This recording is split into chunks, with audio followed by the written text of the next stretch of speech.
Bonjour, bienvenue dans cette nouvelle vidéo. Alors, le gluten, j'en mange ou j'en mange pas? Bonjour, je suis JP Bonnet, je suis coach certifié et formateur et depuis maintenant plus d'un an, je pratique le jeûne intermittent.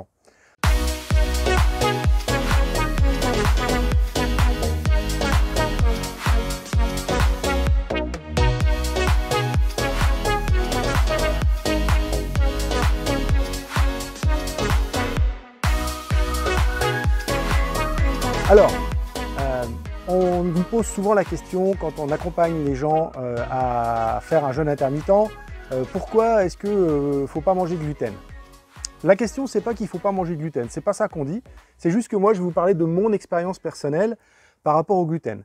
Il se trouve que Sandra, ma femme avec qui je travaille, est intolérante au gluten. Donc, eh bien, dans notre alimentation, on a modifié les choses et c'est vrai que petit à petit, le gluten a un peu disparu de partout. Alors, vous allez me dire, moi je ne suis pas intolérant, moi j'aime le gluten, j'en mange régulièrement, mais quand même, quand j'ai commencé à perdre du poids, il y a plus d'un an maintenant, où j'ai pris conscience que j'étais arrivé à un point de non-retour, finalement, et quand j'ai commencé à faire le jeûne intermittent, eh bien j'ai supprimé le petit déjeuner, je dirais, de façon automatique. Or, par exemple, c'est au petit déjeuner que je mangeais le pain. Du coup, depuis près d'un an, je mange du pain occasionnellement, quand je me fais un plaisir avec des amis ou on mange une bonne charcuterie, ça m'arrive, hein, etc. Donc je mange du pain et du gluten. Je mange aussi de temps en temps des pâtes, mais j'achète des pâtes de bonne qualité, mais quand même, je mange des pâtes. Donc je mange du gluten.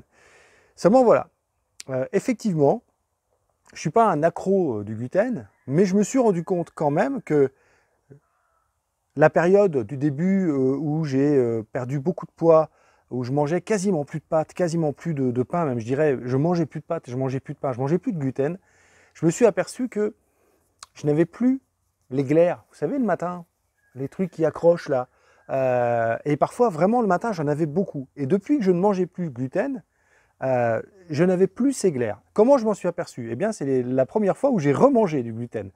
J'ai remangé des pâtes et du pain peut-être dans la même semaine. Et là, je me suis aperçu qu'à nouveau, j'avais ces encombrements, j'avais ces glaires. Donc, à la question, faut-il ou pas manger du gluten? Est-ce que c'est la mode? Est-ce que c'est pas la mode? C'est pas ça la question. La question, c'est écoutez-vous, observez-vous, regardez ce qui se passe dans votre corps. Et si vous sentez que le gluten a certains effets sur vous qui sont indésirables, et je vous le garantis, vous allez vous en rendre compte, mais observez-vous pour ça, eh bien, mangez-en moins. Il ne s'agit pas d'être radical et de tout supprimer si vous n'êtes pas intolérant, voire même, comment dirais-je, allergique. Eh bien, continuez d'en manger occasionnellement. Quand vous le faites, mangez-le avec plaisir. Mangez-vous des bonnes pâtes, mangez-vous du bon pain, mangez-vous des bonnes céréales où il y a du gluten, mais des bonnes.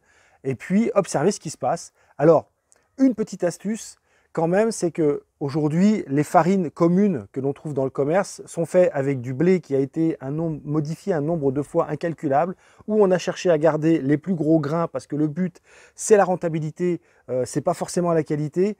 Donc, dirigez-vous sur du petit épeautre ou de l'épeautre parce que ce sont des blés qui ont été moins transformés, qui restent rustiques et donc les grains ne sont pas tous de la même taille. Il y a des petits grains, des gros grains, ce qui fait qu'il y a moins de gluten dedans.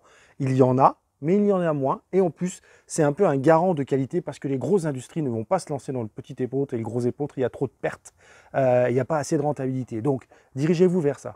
Voilà, on en mange pas, eh bien, j'ai envie de vous dire, on en mange si on n'est pas intolérant ou allergique, mais on en mange de façon équilibrée et de façon modérée, et surtout, on s'écoute pour voir les impacts que ça a sur nous. Allez, je vous dis à bientôt dans une nouvelle vidéo, et puis surtout, portez-vous bien, prenez soin de vous et observez.